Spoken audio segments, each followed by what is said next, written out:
Hello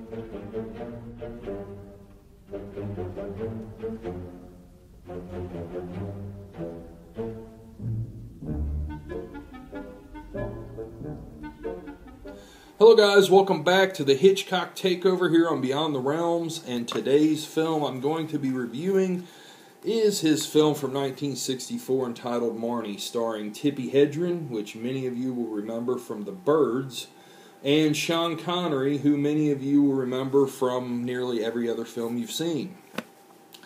Marnie tells the story of Marnie, played by Tippi Hedren.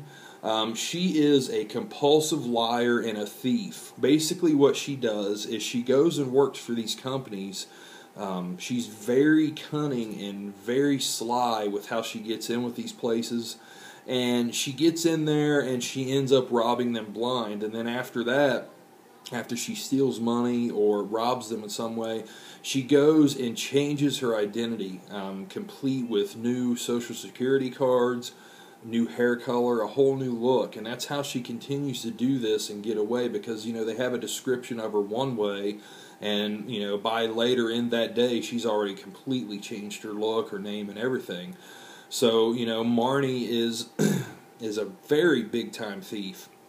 Well, she ends up going to work for this company named Rutland, and it is ran by, it's a publishing company, ran by Mark Rutland, played by Sean Connery, and she gets an interview there, and by how keen and, you know, cunning she is with her talking, she ends up getting hired without a background check, without any references or anything. She just worms her way right into the company, and you know, after a little while, you know, Mark starts to take a liking to her. He's really interested in her. She's very resistant, though, because she's, you know, she doesn't trust men. That's one of the things that she's hampered by. But also, we come to see that Marnie is severely afraid of the color red and thunderstorms.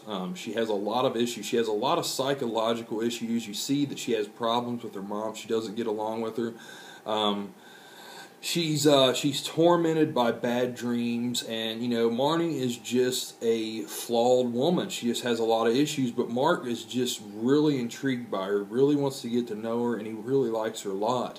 Well, eventually Marnie comes in after hours. She's supposed to be working overtime, and she comes in to Rutland and steals a bunch of money from the company and leaves.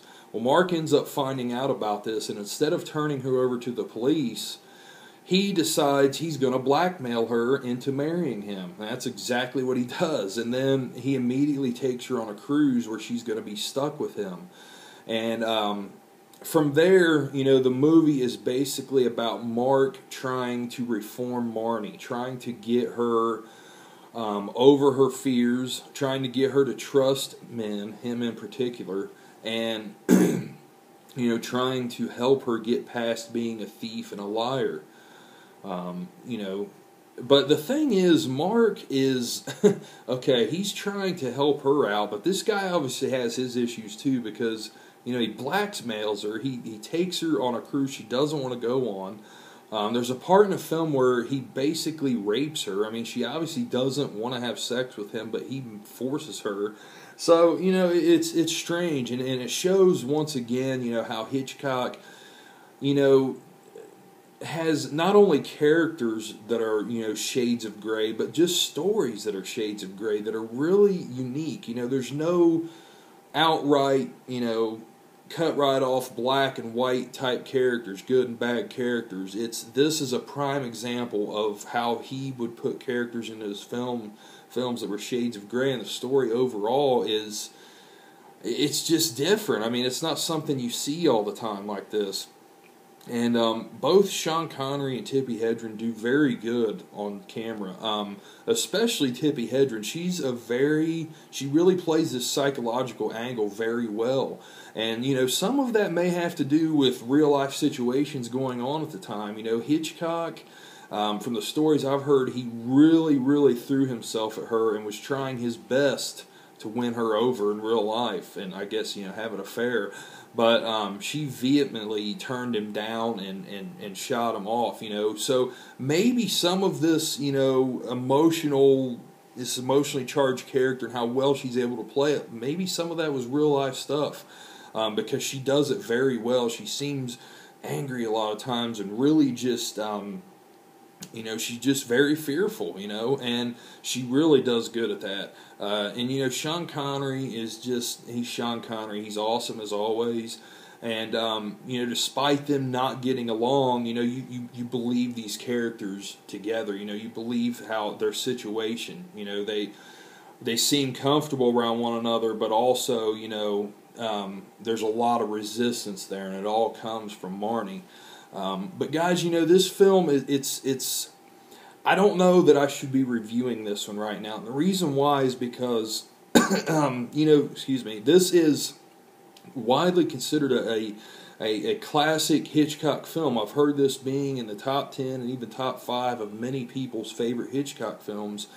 And, while I wasn't bored watching the film, it constantly kept me interested in what was going on.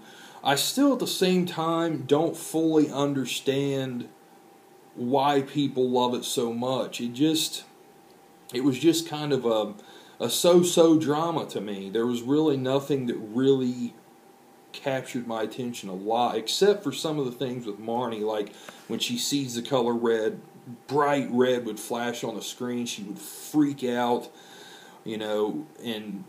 but overall, I think it's just the type of film that, you really need to see a couple times to truly take in. But I think that's Hitchcock's genius, too, is he gives, a film like this that isn't necessarily one of my favorites right out of the gate, it gave me enough, to like it and also want to see it again. I think it's a film that will grow on me. And that's just a testament to how great of a filmmaker Hitchcock was, I believe. But for right now, guys, I'm going to give Marnie a 6.5 out of 10. It's still worth checking out for sure. If for anything, just because the story is just so different, there's no good and bad, person in this, and that makes for an interesting watch because you're never sure what's going to happen. Sean Connery isn't really a good guy, so you don't really know what his motives are, and it keeps you interested throughout the viewing time. So yeah, I'll give it a 6.5 out of 10 for now. I'll definitely watch it again, but you can get it in this Masterpiece Collection box set. It's available for cheap on DVD. I know it's for rent on iTunes, on Amazon, so it's and probably even Vudu. I haven't checked, but I'm sure it is. So it's very easy to find if you guys want to check it out. That is Marnie, guys. I appreciate you all watching. Have a good one. Later.